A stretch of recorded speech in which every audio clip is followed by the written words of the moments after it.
The Truth Girls. Hi everyone. The truth movement has been subjected to a major PSYOP. So today I would like to discuss the anatomy of this PSYOP and explain how the powers that be have succeeded in brainwashing people and pretty much destroying the truth movement. Okay, I made a little graph visual here on my board. This is the anatomy right here. Okay, so let's talk about cognitive infiltration strategy. Let's go back to where this all started with Cass Sunstein. You may have heard of Cass Sunstein, and he told you they were going to do this. Maybe you forgot, but they did do it, and this is how they did it. Cass Sunstein, in case you don't know who he is an American legal scholar, particularly in the area of constitutional law.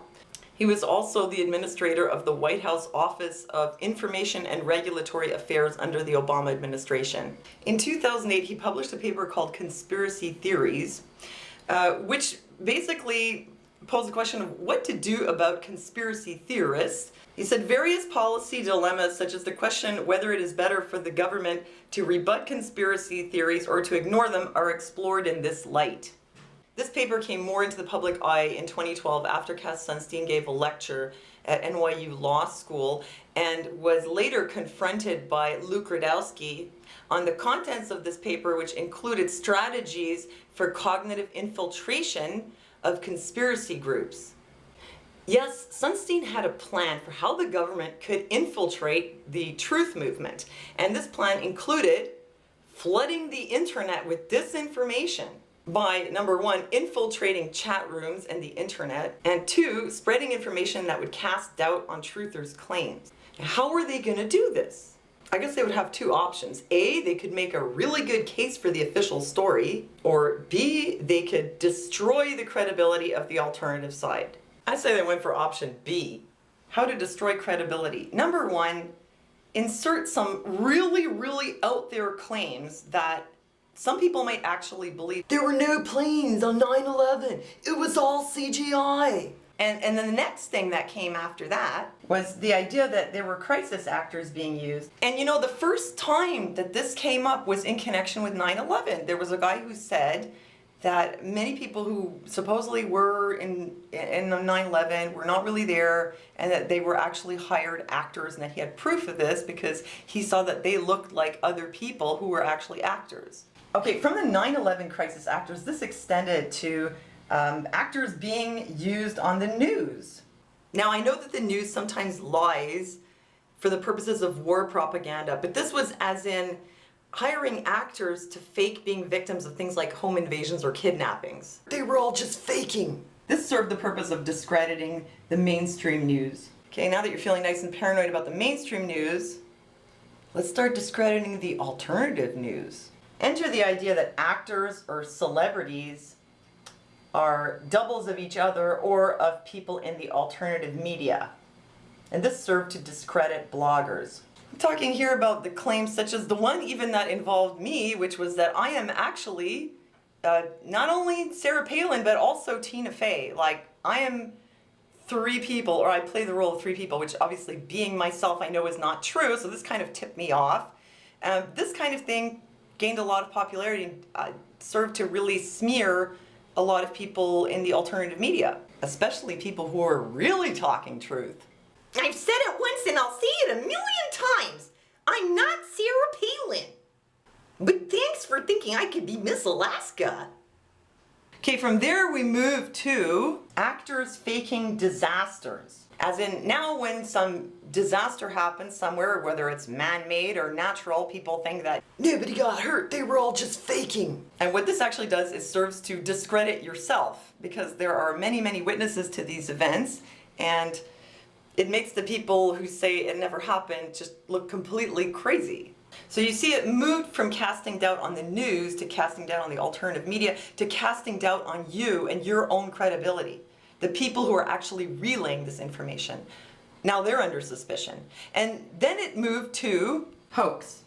Everything is a hoax. It never happened. As in, nothing ever happened. Nothing. Nothing happened. It was just a big show. Now you might as well go get your tinfoil hat because you have been labeled as crazy.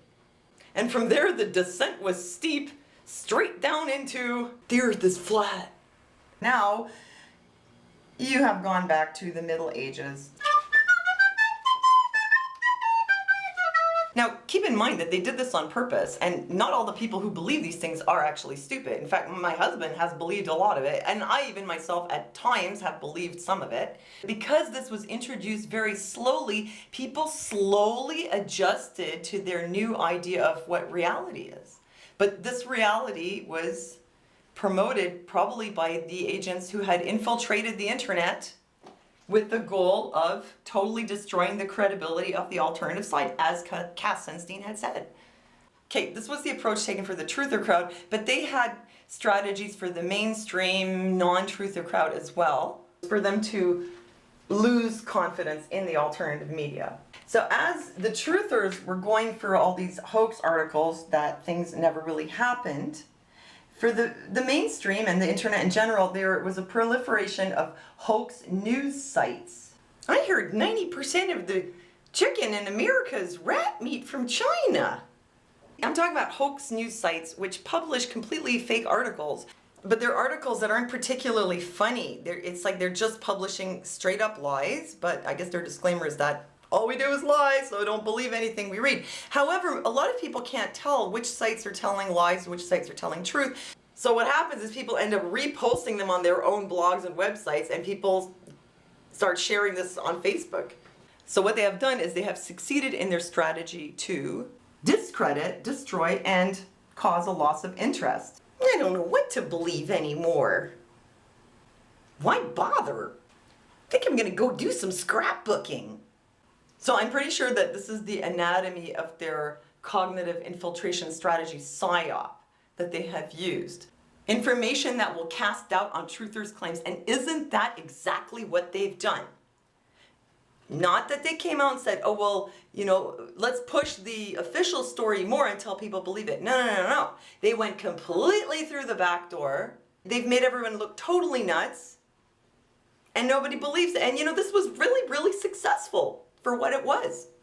I mean, these people are professionals. They know what they're doing. Dude, I got infiltrated.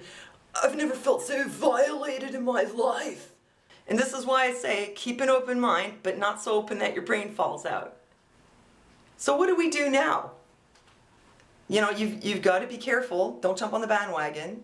And at the same time, you know, don't give up. People have woken up a lot about things like big pharma, GMOs, the vaccine industry, the way the government works, the way propaganda techniques and cognitive infiltration works.